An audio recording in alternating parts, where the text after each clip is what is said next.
Let's talk about rusty BMWs. Every BMW owner fears rust. But why is that? Well, this is my BMW E39 and it looks horrible. Fixing rust is just a tedious and expensive job and often requires special equipment. Therefore, I'm going to fix it myself for cheap to prove that you can do it too. Now you may ask yourself how? So first we are going to remove the old sill. For that, I'm taking my trusty angle grinder and grind away all of the underseal. While grinding, I'm going to show you which other things we have to do. These are the brake lines, and they aren't original, so we have to replace them. But before replacing them, I need to replace the rusty rocker panel. After grinding away the underseal, we need to remove the rubber checking points.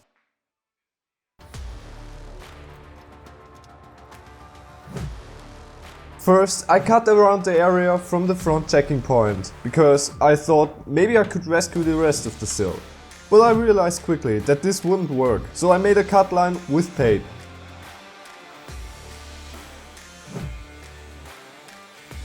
After cutting, we need to drill out every spot weld.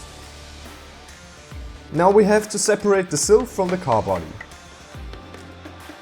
In order to release that old metal, we need to remove the rear checking point first.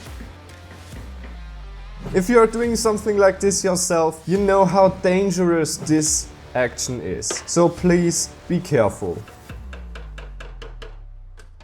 Now the intended part of the sill is gone, but underneath there was a panel that was also quite rusty. But soon I realized that to fully remove the rust and make the rocker panel beautiful again, we had to remove the whole sill. So I attached the doors on the driver's side and removed them on the passenger side. Time for a little test fit. But bad news, it won't fit. So a little trim was necessary.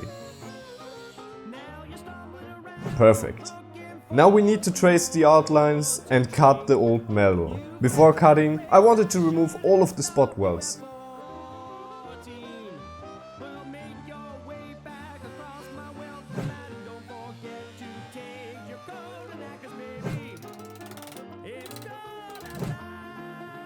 And off it is. This car looks so fragile underneath. For me, it's unbelievable that this car isn't bending in the middle.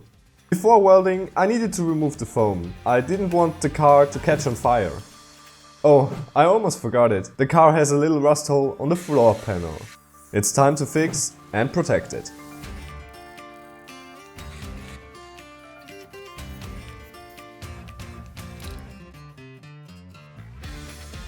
Now I'm drilling all of the spot weld holes to weld them after.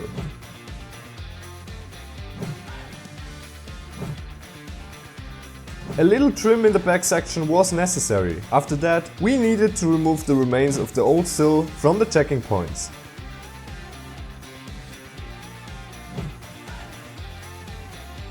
I just had to protect the inside with some weld-through primer and remove the paint from the weld areas. And now the new metal fits like a glove. Remember this rusty panel? Now it's nice again. Just had to weld on a little stud for the brake line bracket. Now the peak time has come. Welding time.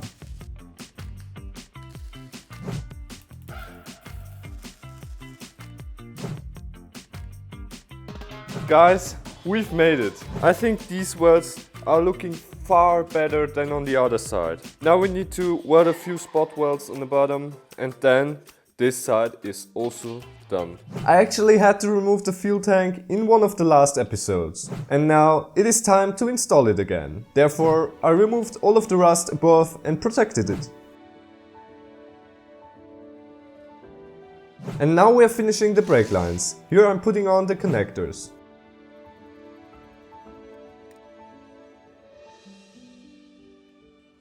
So I really need to get it right, otherwise the ABS module could potentially break the wrong side of the car. For example, like this line is connected to the left side in the rear and this line from here is actually connected to the right side of the ABS module. Then the ABS module would think that this one is the right side, but it's actually the left side, so it could potentially spin the car. And I don't like spinning a car. This brake line here up top is for the right side and the one underneath is for the left side. So I bent them in order to fit properly.